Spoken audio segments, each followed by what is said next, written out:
में बढ़ेंगे आगे। इनेलो प्रदेश अध्यक्ष नफे सिंह राठी का बड़ा बयान सामने आया है। ओपी धनखड़ के डीएनए वाले बयान पर पलटवार नफे सिंह राठी ने किया। कहा धनखड़ के पास डीएनए मैच करने की लेबोरेटरी है क्या, ये उन्होंने सवाल पूछा।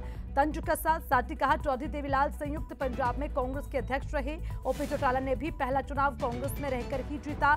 देश हित में सही समय पर गठबंधन का भी सही फैसला लेंगे। वहीं बीजेपी को हराने के लिए किसी भी पार्टी से परहेज नहीं। देखिए लगातार वार पलटवार का दौर जारी और खासकर गठबंधन को लेकर जिस तरह के सवाल उठ रहे हैं। हालांकि जो दोनों ही सरकार जो दोनों ही पार्टियां अलायंस में, उनको लेकर तो सवाल उठ ही रहे, लेकिन उसी के साथ सत्ता पक्ष से सरकार को हटाने के लिए इनेलो हर बार ये कहती रही है कि किसी के साथ भी गठबंधन करने में गुरेज नहीं है। हालांकि उसके बाद कांग्रेस का एक बयान सामने आया था जिसमें कहा गया कि कांग्रेस अपने दम पर अकेली ही चुनाव लड़ सकती है। तो कहीं ना कहीं अब लगातार आरोप प्रत्यारोप का दौर जारी है।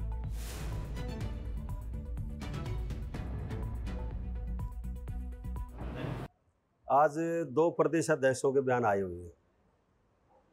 मेरे से पूछा पीछे एक प्रेस रिपोर्टर ने कि जी धनखड़ साहब कहते हैं कि भाई बीजेपी का इंडियन नेशनल लोकदल पार्टी का डीएनए कांग्रेस से मेल नहीं खाता, बीजेपी से मेल खाता है। इसमें दो राय नहीं है कि पीछे बीजेपी के साथ हमारे समझौते हुए हैं, लेकिन कांग्रेस की गलत नीतियों की वजह से हुए हैं।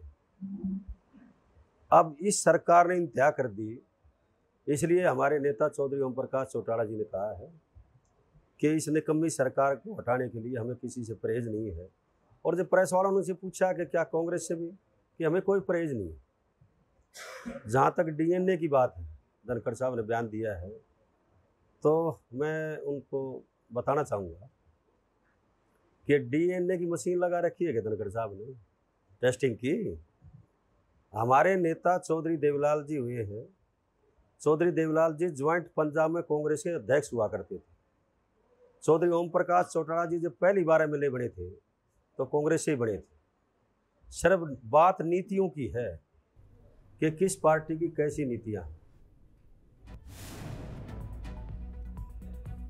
तो देश हित में रही समय पर सही समय पर गठबंधन किया जाएगा। बीजेपी को हराने के लिए किसी भी पार्टी से परहेज नहीं है गठबंधन करने में, ये इनेलो लगातार कहती आ रही है।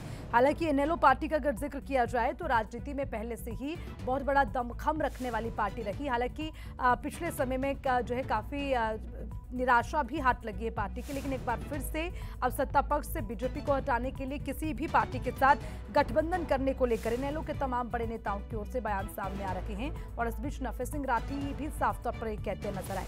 चलिए इसी पर ज्यादा जानकारी के लिए हमारे संवाददाता प्रदीप धनखड़ हमारे साथ जुड़ गए हैं। प्रदीप, आपसे समझना चाहेंगे इनेलो लगातार या फिर इनेलो के तमाम बड़े नेताओं की बात करें, चाहे खुद अभय चौटाला हो या दूसरे बड़े नेता, वो कहते हैं कि बीजेपी को अगर सत्ता से हटाना है तो किसी भी पार्टी से गठबंधन करने में गुरेज नहीं। उनके इस बयान को किस तरह देखें? क्या लगता है कि ग्राउंड जीरो पे कुछ ऐसे दल हैं जो उनके साथ मिलकर अलायंस कर आगे चुनाव लड़ना चाहते हैं, जिसको लेकर लगातार इस तरह की बयानबाजी हो रही है?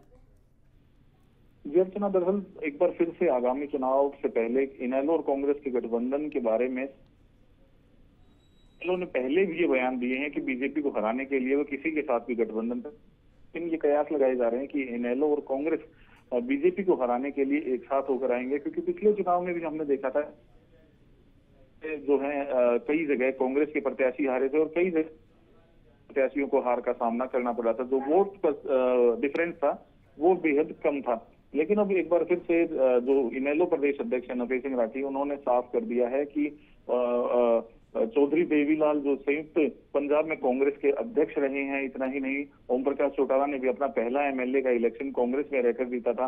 और एक तरफ जहां बीजेपी प्रदेश अध्यक्ष ओम प्रकाश धनखड़ ये कहते नजर आते हैं कि माफ कीजिएगा, बीजेपी और कांग्रेस और आईएनएलडी के एक वर्करों का डीएनए मैच नहीं होता, तो उस पर भी उन्होंने प्रतिक्रिया दी है।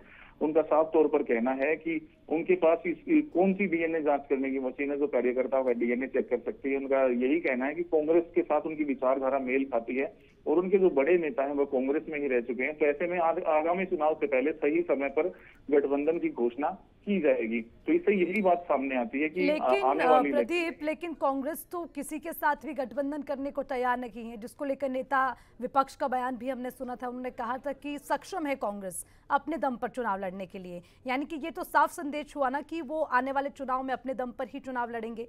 हालांकि इनेलो की अगर बात करें, वो गठबंधन का बार बार जिक्र कर रहे हैं, इसको किस तरह देखें? या तो पूरी तरह से चुनाव के लिए तैयार नहीं, या अपनी पार्टी पर भरोसा नहीं कि आने वाले समय में अपने दम पर चुनाव लड़ा जा सकता है? जी, दरअसल ये तो साफ बात है कि जेजेपी बनने के बाद इनेलो की का जो संगठन है वो कमजोर हुआ है। इनेलो पार्टी को जो है वर्कर चले गए थे छोड़ के। तो ऐसे में ऐसा भी डर सता रहा होगा इनेलो की, हो सकता है कि अगले चुनाव में जो एक सीट अब की आ रही है वो भी ना आए। तो इस तरीके से गठबंधन करने की कोशिश की जा रही है। तो नहीं जो केंद्र के स्तर पर भी एक नया गठबंधन बनाने की तैयारी की थी। तीसरा मोर्चा खड़ा करने की बात ओम प्रकाश चौटाला ने पिछले दिनों कही थी, और ओम प्रकाश चौटाला ये भी कह चुके हैं कि किसी भी पार्टी के साथ गठबंधन हो सकता है। और बार बार बातें सामने आ रही है कि गठबंधन किया जा सकता है, गठबंधन किया जा सकता है। तो इससे यही कयास लगाया जा रहा है। बिल्कुल, बार बार ये बातें सामने आ रही हैं प्रदीप की गठबंधन किया जा सकता है, लेकिन उसी के साथ सवाल ये भी उठता है कि क्या कोई पार्टी उनके साथ अलायंस के लिए तैयार है, और अगर है तो आने वाले समय में कौन सी ऐसी पार्टी होगी जिसके साथ इनेलो मिलकर चुनाव लड़ेगी? प्रदीप, बहुत बहुत शुक्रिया आपका तमाम जानकारी।